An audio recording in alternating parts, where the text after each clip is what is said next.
Bonjour et bienvenue dans mon journal de lecture. Nous allons aujourd'hui voyager, mais voyager en irréel, avec Juliette de Rimet et Nicolas Auriard-de-Mer,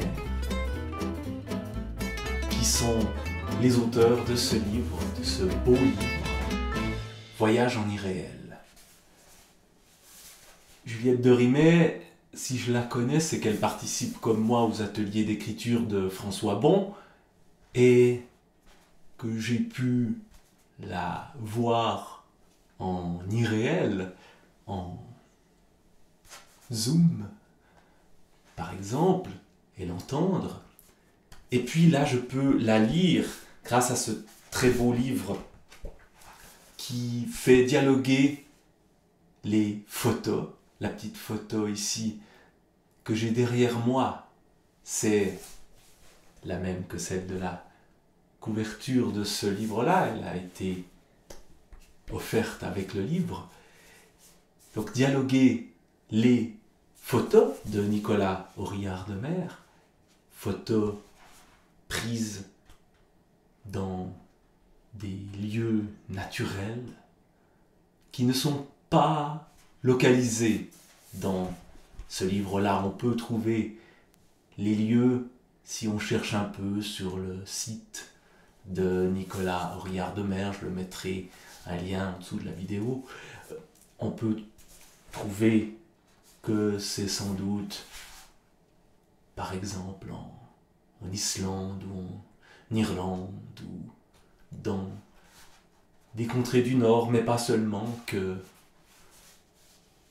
Nicolas Auriard-de-Mer va prendre des photos, et puis Juliette de Rimet est arrivée ensuite et a écrit à partir de ces photos des petits textes que l'on lit en dialogue.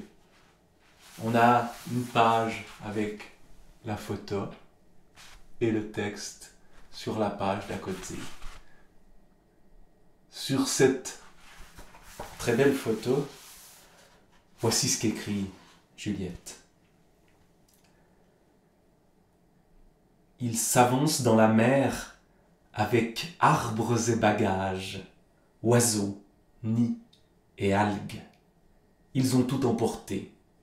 Les longues éternités qui feront ce voyage chasseront l'horizon qu'ils voudraient tant atteindre pour enfin se blottir, se lever, se nicher entre les bras du bleu qui les attend sûrement.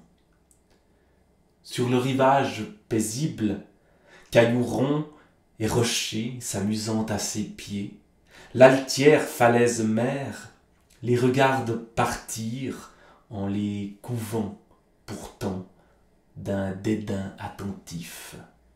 Coiffée de longues fougères, élégante et hautaine dans ses taillis bouffants, abreuvée par l'eau douce, baignée par l'eau salée, elle regarde s'en aller ceux qu'elle a enfantés. Un jour de grand fracas, la naissance des récifs bouleversa le platier. Chute, écroulement, fracture, hurlements d'ouragan, rage forcenée des vagues, trahison des fissures, ils ont été séparés.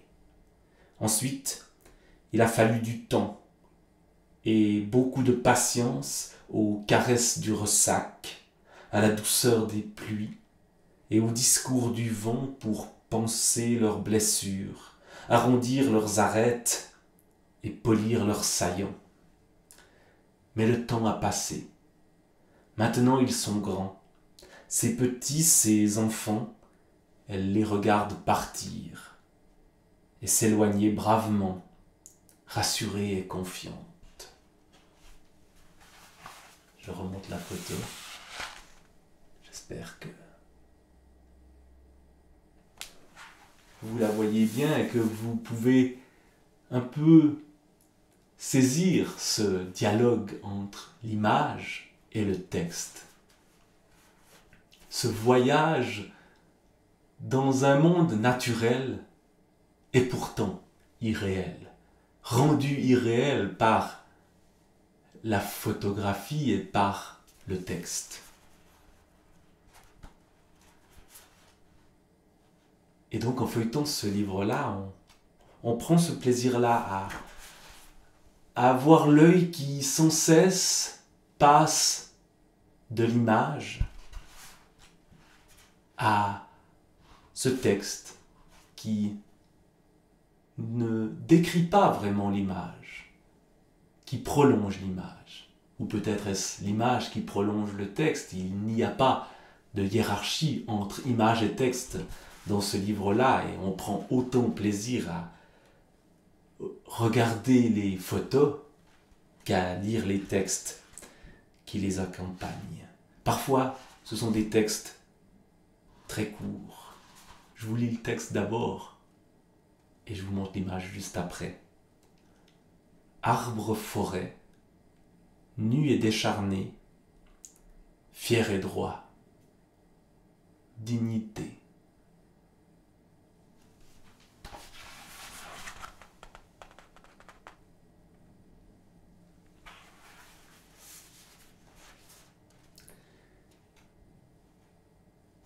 Et puis, il se dégage un mystère de ces images et de ces textes.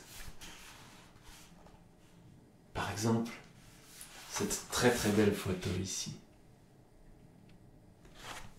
Et le texte qui l'accompagne, qui a le même format carré que la photo. Ils sont deux œufs de montagne déposés sur une plage, dans leur nid de ressac, couvés par les nuages. Ils ont tout loisir de penser leur avenir, de préparer l'éclosion. Leur coquille de pierre vaporeuse est veinée des fleuves, des rivières et des torrents qu'ils porteront une fois adultes. Pour ces ébauches de montagne, la grande question est celle de l'endroit où elles vont naître. Laisser couler leur pente, piquer leur sommet et s'éroder paisiblement pour le reste de leurs jours. Parmi les grandes, dans les Andes, pour une ambiance plus jeune, dans les Alpes, l'Himalaya. Non, trop de monde déjà. L'une se voit déjà couverte de forêts abritant des oiseaux aux plumes extravagantes, des arbres gigantesques et des torrents furieux. L'autre se rêve en volcan, se renouvelant sans cesse entre nouveaux cratères et extensions de lave. Prémices de rêves qui fleuriront peut-être. Reste à laisser faire. Pour exaucer leurs vœux, les forces de la terre et la magie du temps. Donnez vie à ce qui pourrait sembler ne pas en avoir. Ces œufs qui sont des pierres, ces falaises dans le texte précédent qu'il aurait peut-être fallu lire après. Bref, ce voyage, en cette période où voyager est devenu plus difficile, ce voyage en irréel, il fait du bien parce que ces beaux paysages-là, ils nous sont un peu retirés en ce moment. Et les blottir dans un beau livre est un moyen de les retrouver et d'y ajouter la musique des mots et de voyager quand même si ça n'est pas tout à fait un voyage réel. Voilà, Voyage en irréel de Juliette de Rimet pour les textes et Nicolas Orillard de Mer.